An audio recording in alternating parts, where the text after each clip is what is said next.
Hi, everyone. Thank you for joining us today. I'm Derek Graham, and this is Logan Phillips with Rescue Phillips and Graham. And we always want to make sure our clients are up to speed on changes that are happening in the developmental disability system, and the changes that are happening that may affect you are brought to you in a timely way. Well, this year, as we head into the summer of 2022, we have some big changes happening in the world of Medicaid waivers. And if you have a loved one with a developmental disability, you know that Medicaid waivers are one of those things you hear about all the time, you talk about all the time, but there's a lot of confusion around them.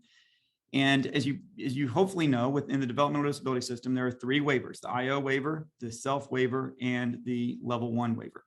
Well, today we're going to talk about some exciting changes that are happening to the level 1 waiver. Now, I use the term exciting with cautious optimism. So let's talk about what's happening. Level 1 waiver, that's where most families are going to start. When you first qualify and you're told that by the county board, hey, we have a waiver that we can give to you. That is good news for a family. You always look forward to that day. That's a successful day of advocacy coming to fruition. Well, the waiver you're often going to start with is that level 1 waiver. And historically, the level 1 waiver, you hear about things in terms of there's a cap on how much can be spent. You might hear the number 5,000 or 6,000 a year. And then you'll hear about emergency funding that can be used if you go through all of that. And you'll hear about day programming being a different pocket. And it's really confusing for families. And that's because there is a primary bucket of funding that was available through the level 1 waiver. Then there was emergency funding. Then there's a different way to pay for assistive technology, and then a different way to pay for day programming. And it was all very camouflaged in terms of how families interacted with that waiver.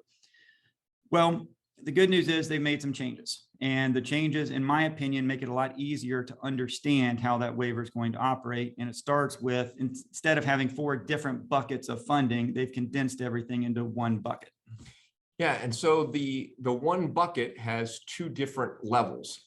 So there's a bucket for adults with a cap and a bucket for children with a cap. The bucket for adults, the cap is $45,000 per year, and the bucket for children is $30,000 per year. So you, during your ISP, will plan using those funding levels.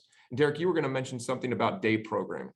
Yeah, so it's when you hear numbers like $45,000, to me anyway, that's a lot of money. And you start thinking about what can be done with that money and how's it going to be used. Well, one of the things that I do worry will surprise some in a positive way, some in a negative way, but will surprise some families is how much of that $45,000 will be used by day programming and to pay the cost associated with day programming. Historically, the level 1 waiver has had, like I said, one of those buckets is paying for day programming. And when you go for day programming, and when you go to start thinking about, all right, now that I have a level 1 waiver and I have this $45,000 budget, you've got to factor in how much of that is going to go toward the cost of day programming if your loved one is attending day programming. And so with day programming in Ohio, we've always used this acuity assessment to determine staffing ratios and also the funding range for the cost of day programming. And so I just want to put that on your radar. If you are, and it's different in every county, and it's different based on your acuity score. So an individual with a developmental disability goes through this assessment and they're assigned either an A, a B, or a C. They're placed in one of those categories. And so to give you some examples, in Franklin County, if you're an A, then that's going to mean you have a staffing ratio requirement of 12 to 1.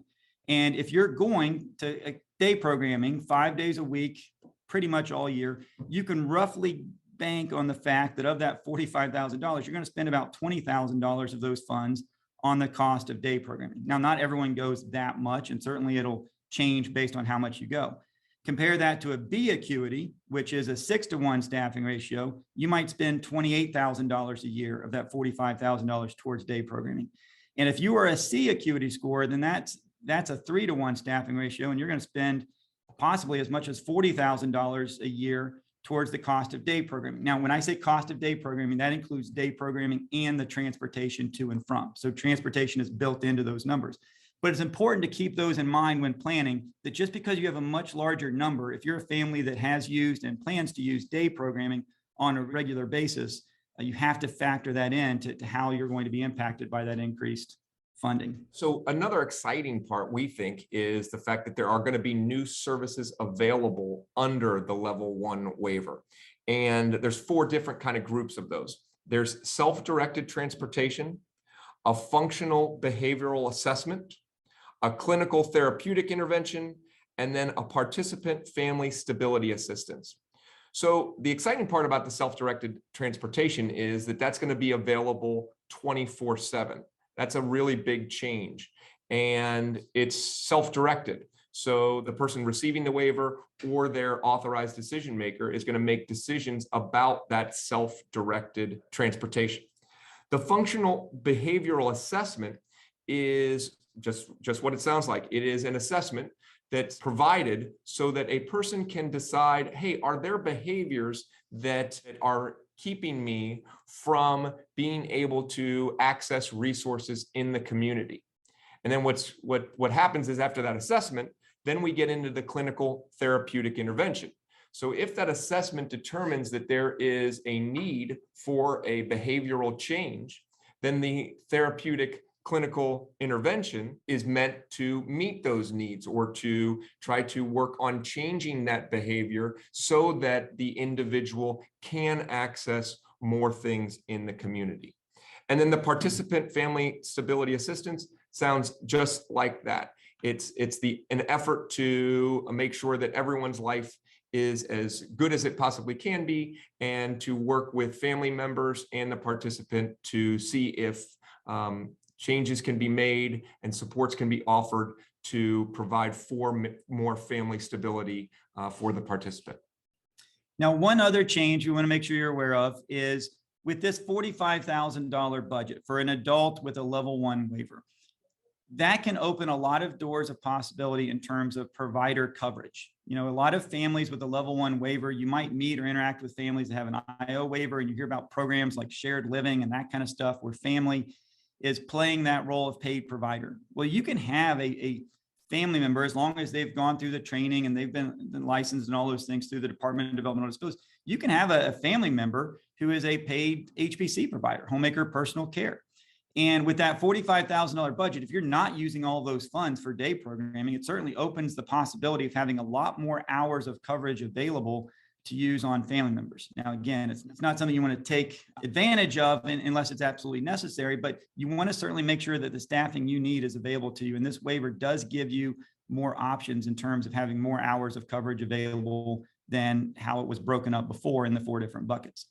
That reminds me, Derek, the transportation is important to mention that, with that self-directed transportation, the person providing the transportation can be a family member or a neighbor. So as opposed to relying on a transportation service, the participant can choose to have a person they know, a person in the family they trust, to do that transportation, and those people are then paid through the waiver program. Mm-hmm.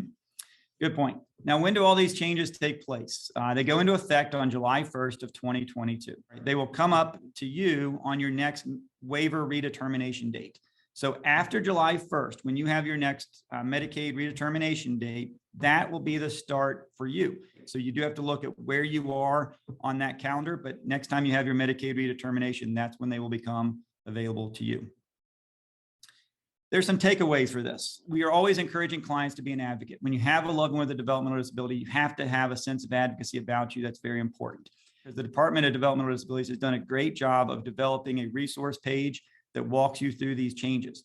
There are a few changes to the self waiver and the IO waiver as well. And they've got PowerPoint presentations available. They've got one-page fact sheets. They've got all kinds of information available. And that link should be up on your screen at this time. So we'll make sure that's available to you as well. But we want to give credit to the Department of Developmental Disabilities for getting this information out there. The other takeaways, the funding is more simple and straightforward. So we don't have to worry about these 4 camouflage buckets any longer with the level 1 waiver. You do still have to prioritize needs, because with some of these categories we've talked about, there are still caps. So it's not $45,000 blanket spending on anything you want. There are still limitations on certain things.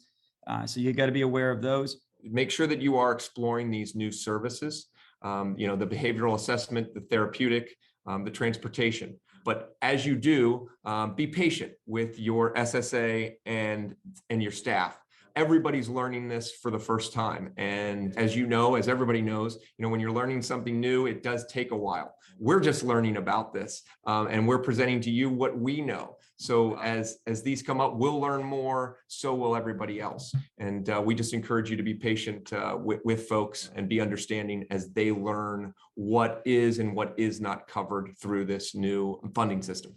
So keep checking in with us at our website at Rush Street, Phillips and Graham, and we will try to keep our clients as up to date as we can on what's happening. Thank you guys very much. Thank you.